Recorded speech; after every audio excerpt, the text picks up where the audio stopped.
Jeannot, pour ceux qui nous retrouvent dans cette salle.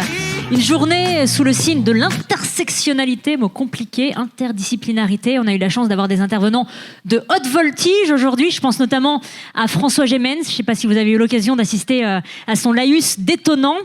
François Gémens, qui est spécialiste des migrations climatiques, politologue. Nous aurons encore à suivre des personnalités engagées, des acteurs, des praticiens de terrain, des humoristes d'investigation également, des humoristes paysans. Je pense à Nicolas Mérieux qui est intervenu ce matin et qui réinterviendra tout à l'heure pour un super sketch. Et puis nous avons aussi des artistes qui n'hésitent pas à questionner, à bousculer, à éclairer notre époque. Et justement, la personnalité que je m'apprête à accueillir dans quelques instants est une voix singulière car intime et incarnée. C'est une femme qui est une artiste au sens plein du terme. Pourquoi ? Puisqu'elle est chanteuse, compositrice, productrice, actrice. C'est une femme qui raconte le monde et qui ressent le monde. Et ce qui est vraiment remarquable dans sa carrière, c'est que finalement, assez rapidement, elle n'a pas fait la dissociation, la distinction entre engagement et création. Et vous allez pouvoir en juger par vous-même. La posture qu'elle adopte, les prises de position qu'elle adopte, eh bien justement, viennent questionner nos sociétés, questionner notre époque, notamment sur les questions d'inéquité, d'injustice, de violence invisible. Alors j'espère qu'elle est, on me fait le signe, elle n'est pas très loin dans les coulisses. J'ai le plaisir d'accueillir cette personnalité qui fait partie de celles qui dérange parfois, il faut le dire, mais surtout, qui nous éveille. J'ai le plaisir d'accueillir Camilla Jordana.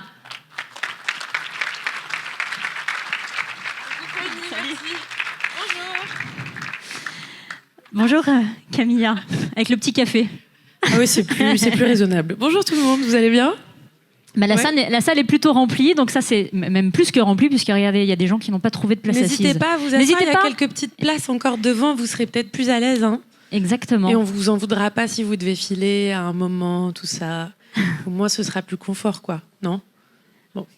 Camélia, on a un petit quart d'heure ensemble. C'est juste le temps qu'il nous faut finalement pour comprendre un petit peu ce qui te met en mouvement, ce qui te révolte, ce qui te motive et te donne de l'espoir aussi, et ce qui te permet de participer à ta manière à une société plus juste, plus inclusive. C'est ce que je disais tout à l'heure en propos liminaire. Toi, l'engagement que tu incarnes, c'est pas un apparat, c'est pas une stratégie de carrière non plus. Ça, il faut le dire. C'est quelque chose de véritablement profond et ancré. Et je voulais savoir si à un moment donné, il y a eu un moment charnière, un moment clé où tu t'es dit que tu ne pouvais pas être une artiste sans être engagée. Je crois pas. Je pense que c'est plutôt dans l'autre sens. Il y a un moment où j'ai réalisé que être celle que je suis en étant publique allait coûter à ma vie professionnelle. C'était plutôt ça, je crois. Ça s'est fait dans ce sens-là. C'est-à-dire qu'il y a un moment où j'ai réalisé que la liberté à laquelle j'aspire et voilà, que ce soit dans ma manière de m'exprimer publiquement, peu importe en fait le sujet, c'est-à-dire que comme tu dis, c'est pas une stratégie de carrière dans le sens où en fait ça rapporte pas beaucoup. Surtout des coups. C'est surtout l'inverse, c'est-à-dire qu'on s'est amusé avec mon frère de cœur et Agent Image à faire le décompte du nombre d'argent qu'on a perdu cette année de par mes prises de parole et des contrats qui étaient en cours de négociation et qui sont tombés à l'eau parce que telle marque est tombée sur tel propos ou tel machin. Voilà, il y avait beaucoup de chiffres sur ce chiffre. Donc non, en effet, on a plus des coups à prendre et il y a plus à perdre. Mais il faut absolument que je retrouve cet auteur parce que j'adore le citer. Un jour, je suis tombée sur ce dicton qui dit « Je préfère qu'on me déteste pour ce que je suis plutôt que l'on m'adore pour ce que je ne suis pas ». Et c'est vrai que ça me parle pas mal. Ça fait écho à ce que tu es, en tout cas profondément. Et justement, tu t'exprimes souvent publiquement, dans des contextes parfois très exposés, ce qui implique, tu le disais, de prendre des coups, des sanctions aussi. Est-ce que tu as appris au fil du temps à apprivoiser ces peurs ? Tu disais tout à l'heure en loge, je t'écoutais parler avec une autre personne, tu disais que tu avais le cuir dur. Est-ce qu'il faut justement dans ce métier-là avoir une carapace plutôt épaisse ? Ça dépend de qui on est, mais en tout cas, quand on tient à rester libre et à être peinarde de ses choix artistiques. Je crois que c'est nécessaire. Comme je disais, j'ai eu la chance de commencer quand j'étais encore toute jeune, à 16 ans. Et du coup, ça fait 17 ans maintenant que j'ai la chance de mener cette vie d'artiste. Ça fait 5-6 ans que je suis ma propre productrice. Et c'est vrai que je veux dire, pendant 17 ans, j'ai eu le temps de vivre déjà plein de hauts, plein de bas, plein de très hauts, plein de très très bas. Et ce qui est certain, c'est que j'ai, je pense, assez d'années dans les pattes, même si je reste au début de ma carrière, au début de ma vie. Je suis encore très jeune, j'ai 33 ans.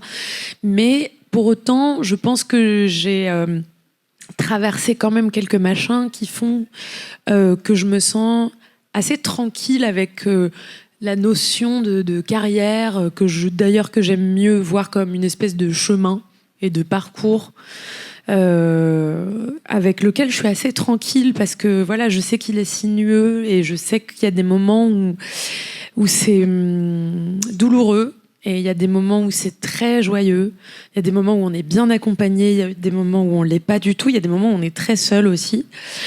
Et voilà, le fait de voir que de toute façon les choses évoluent et que de par mes gros échecs, de par mes erreurs, j'ai tellement appris et je regrette pas, même si ça a été vraiment très douloureux à des moments, mais ça fait aussi la femme et l'artiste et l'auto-entrepreneuse que je suis aujourd'hui. Et du coup, oui, le cuir dur c'est nécessaire, mais on vit à une époque où de toute façon le cuir dur est nécessaire pour survivre. Alors évidemment, d'autant plus quand on est exposé. On en parlait hier avec un ami qui me disait oui mais quand même te rends compte les politiques quel courage. Et je disais oui mais enfin eux c'est quand même un choix. Nous quand on est artiste on sait pas faire autre chose et ça va avec. Mais justement, le choix c'est pas d'être visible être personnalité publique, publiquement. Tu es une personnalité publique. Est-ce que ça requiert justement une responsabilité quasi politique selon toi? Elle est induite, mais elle n'est pas. Je veux dire, moi, j'ai réalisé plus tard. C'est-à-dire que c'est en étant moi-même devant des caméras et des micros, comme c'est le cas depuis mes 16 ans. En fait, à 16 ans, on m'a connue.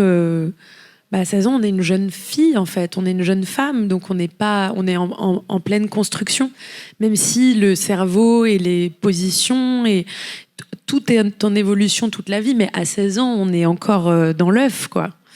Et du coup, moi, à 16 ans, il y avait tellement de choses, des tiroirs qui n'étaient même pas encore ouverts. Et entre-temps, ils ont été remplis, puis ils ont été refermés, puis il y en a qui n'ont pas été ouverts pendant des années, puis d'autres qui ont été réouverts en me disant « Attends, mais ça, c'est quoi? C'est mon éducation, c'est mes parents, c'est la société, est-ce que j'en veux encore? Qu'est-ce que je garde? Qu'est-ce que je jette? Qu'est-ce qui ne va pas du tout? Qu'est-ce qui est formidable là-dedans ?» Et donc, j'ai grandi, mais publiquement.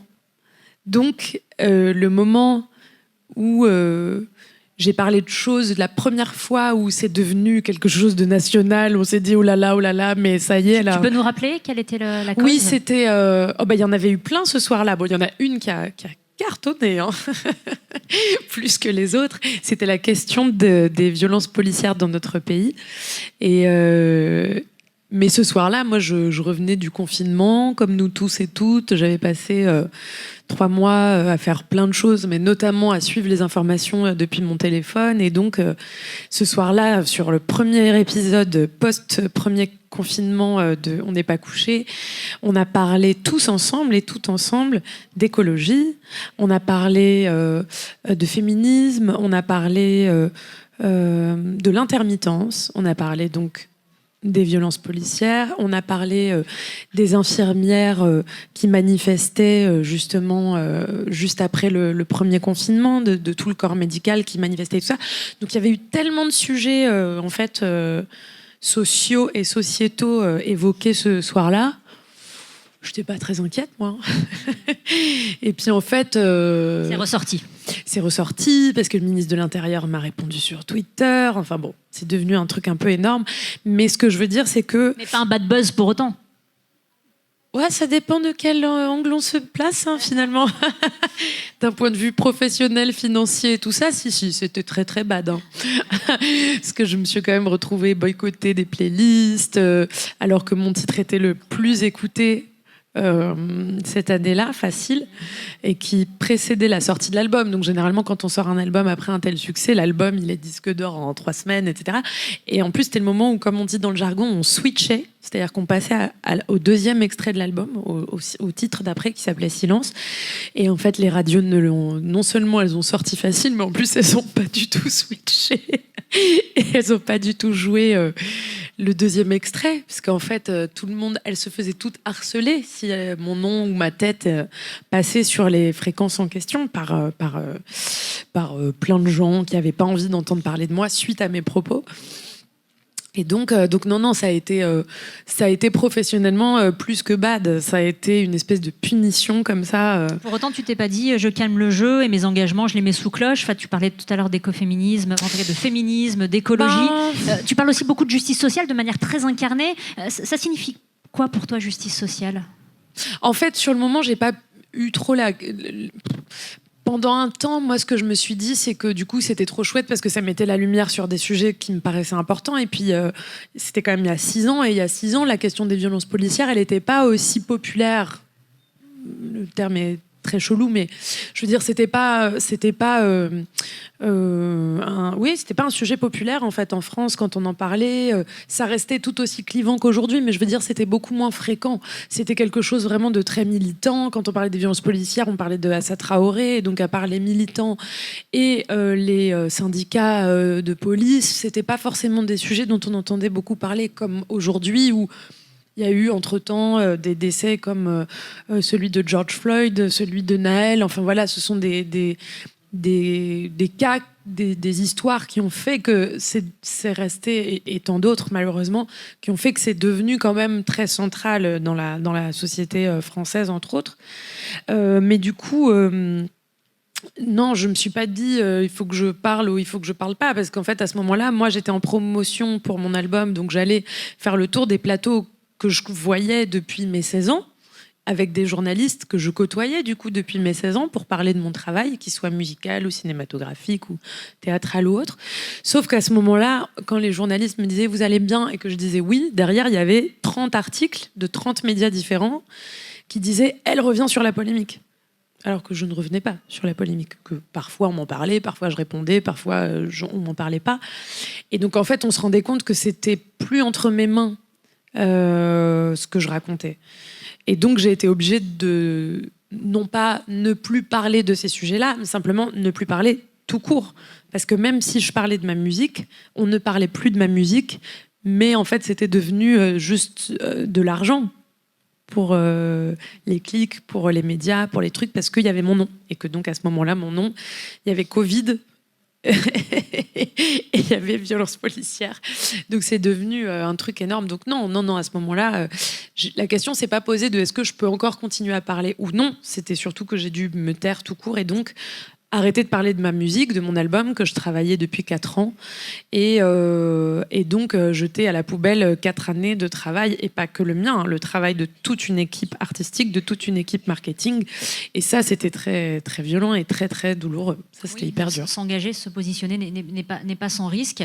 En revanche, tu l'as dit au début, c'est constitutif aussi de ta personnalité, de ta personne, de ton parcours. On va parler féminisme.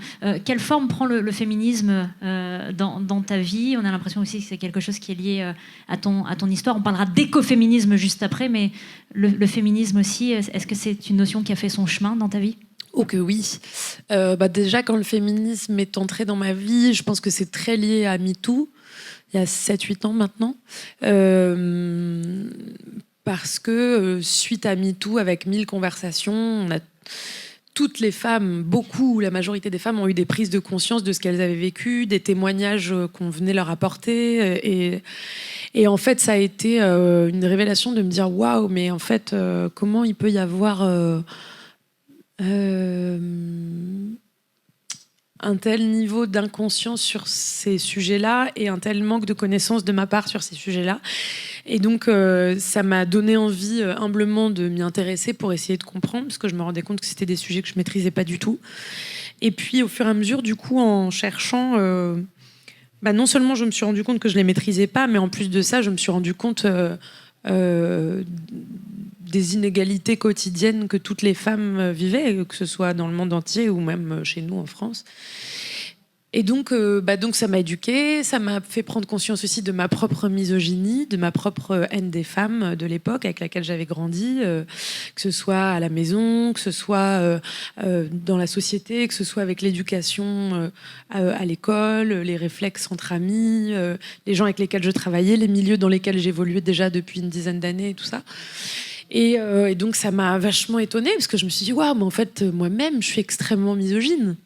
Moi-même, je me sens vachement en danger dès qu'il y a une femme. Moi-même, je me compare. Moi-même, je me sens rivale. Moi-même, je me sens en concurrence. Moi-même. Donc voilà, donc ça m'a permis aussi de me regarder dans un miroir et de me rendre compte que j'avais beaucoup de boulot. Et donc ça a été une longue traversée qui est toujours en cours.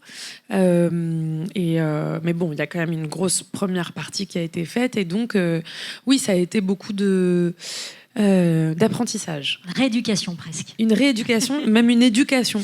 Un désapprentissage, une déconstruction de la haine des femmes que j'avais acquise. Tu es une femme déconstruite. Je sais pas si je suis déconstruite parce que j'ai l'impression que ça dure une vie entière parce que plus je lis et plus je me rends compte qu'il reste encore des miettes à gauche, à droite. Et bien sûr, et par extension, on parle aujourd'hui d'écoféminisme. Quel lien fais-tu entre la façon dont on traite les femmes et la façon dont on dégrade, dont on heurte la biosphère, le vivant, la planète ? Il y en a beaucoup et il y a énormément de sociologues qui se sont penchés sur la question. Donc moi, je ne vais pas parler comme une sociologue. En tout cas, ce qui est certain, c'est que ce qui est assez extraordinaire, c'est par exemple quand on regarde les pays qui sont dirigés par des femmes dans le monde. Il y en a assez peu. Il y en a très peu, je crois qu'il y en a moins de 10, il me semble. Mais en tout cas, les rares pays qui le sont, c'est assez joyeux de voir justement l'état de la biodiversité dans chacun de ces pays, parce que très spontanément, c'est au centre de la société, de la politique que ces femmes, que ces présidentes, que ces ministres décident de mener pour leur propre pays, pour leur peuple et donc pour la biodiversité du pays en question. Et non, ce que je peux vous dire, c'est que c'est assez joyeux de voir que, en effet, il y a du côté des femmes une espèce de peut-être de connaissance. Dimension sacrée, peut-être. Des femmes tout court. En tout cas, je fais référence au lien entre la femme et l'envie de prendre soin et de protéger et la nature par extension. On a toujours été éduqués depuis plusieurs siècles maintenant comme étant les êtres qui doivent prendre soin de toute façon. Donc oui, qu'on le veuille ou non, ça fait... et c'est absolument pas... génétique, pas par là, mais malheureusement ou heureusement, en tout cas, ça fait des siècles que les femmes sont éduquées comme étant les êtres dans bien des sociétés, en étant les êtres qui sont en charge de la communauté, en charge des autres, en charge des petits, en charge des hommes, en charge des femmes et en charge du soin. Donc évidemment, il y a un réflexe qui a fini par entrer au bout de plusieurs siècles, qui est que oui, les femmes prennent soin et donc elles prennent aussi soin de l'autre, soin de l'humain, soin de la biodiversité. Et puis même s'il y a plein de femmes qui ne procréent pas, entre les hommes et les femmes, celles qui peuvent créer de la vie avec leur corps, c'est les femmes. Et du coup, oui, il y a ce soin-là aussi qui est là, qui est présent, qui existe. Et donc en effet, on se retrouve avec des pays dirigés par des femmes dans lesquels on dirait qu'on vit mieux. Justement, cette séquence a pour objet une transition juste et inclusive. Si on se projette de manière très concrète, pas du tout théorique, quelle serait justement une société idéale et pour cette transition juste et inclusive, selon toi ? Si on se base sur le principe d'écoféminisme ? Pourquoi pas ? Si on ferme les yeux... J'ai combien de temps? C'est un TEDx, 15 minutes. Dans ta question, mais c'est 14 essais la réponse à cette question. Oui, voilà. Comment créer une société plus juste et inclusive selon Camélia Jordana? Waouh! Attends, j'étais pas prête pour ça. C'est très large. Alors déjà, moins de privatisation, plus d'investissement dans les services publics, plus de femmes à des postes de pouvoir et de responsabilité. La prise en charge de la santé mentale par la sécurité sociale, et ce de manière obligatoire pour chacun des habitants et des habitantes, et du vert absolument partout. C'est votre programme pour 2027? Surtout pas. Vraiment pas par là. Non, mais en tant que citoyenne, j'adorerais que quelqu'un puisse porter un projet qui se rapproche un peu de ça, à des endroits. Ouais, on scrutera de près les programmes sous ce prisme-là de la robustesse et de la résilience et de l'inclusivité. Alors, peut-être dernière question, parce que le temps a filé. Pour terminer de manière inspirationnelle, c'est important, Camélia. Si effectivement vous deviez adopter une posture un peu concrète sur l'engagement, ce serait laquelle? Parce qu'on a parlé d'écoféminisme, de violence policière, qu'est-ce que Camélia incarne aujourd'hui, peut-être? Est-ce que si on écoute votre album, on aura des pistes de réponse? Est-ce que ça se manifeste dans vos chansons? C'est plein de petits rébus, mes chansons. C'est vrai. Donc à décoder? Non, mais je dirais simplement que c'est vrai qu'on me dit souvent en entretien, en interview, tout ça, bon, vous êtes quand même vraiment une artiste engagée. Moi, je me dis oui, en opposition à quoi? Une artiste désengagée? Enfin, je sais pas. Ce que je veux dire, c'est que il y a le principe d'humanité, simplement, que je trouve assez juste. Et voilà, je crois que j'ai la chance d'avoir grandi dans une famille dans laquelle la manière, avec nos multicultures, dans lesquelles on a été élevés et encouragés à pousser, était faite de valeurs dont la notion d'humanité et la notion de présence de l'autre et de communauté, un truc assez clanique. Et du coup, oui, je crois que la question de l'humanité, c'est une chose que je trouve centrale et qui me rassure, parce que j'ai l'impression que les humains qui me tranquillisent l'esprit et qui m'aident à traverser ce monde un peu fou sont ceux chez lesquels je trouve justement cette notion d'humanité. Donc oui, engagement, pas engagement, j'aurais tendance à encourager l'humanité en chacun et chacune. Donc, je crois. L'engagement devrait être pertinent pour toutes et tous, en tout cas. Et dénombriliser nos vies en rupture avec l'individualisme, qui est parfois aussi une grande menace. Merci Camélia Jordana. Merci beaucoup Fanny. Merci pour la sincérité avec laquelle tu t'exprimes. Et ce que je retiens aussi par rapport au courage aussi que tu as, être sur le devant de la scène et à t'exprimer ainsi, c'est que les grandes transitions et l'innovation n'est pas simplement technologique, elle peut être aussi en lien avec les histoires, avec les récits, avec le courage individuel et l'incarnation justement de ces changements pour créer des vrais ralliements et des vraies bascules sociétales. Et on a un programme à suivre, donc je libère Camélia. Va-t'en Camélia, pars, puisque merci beaucoup, bonne journée. Le devoir t'appelle.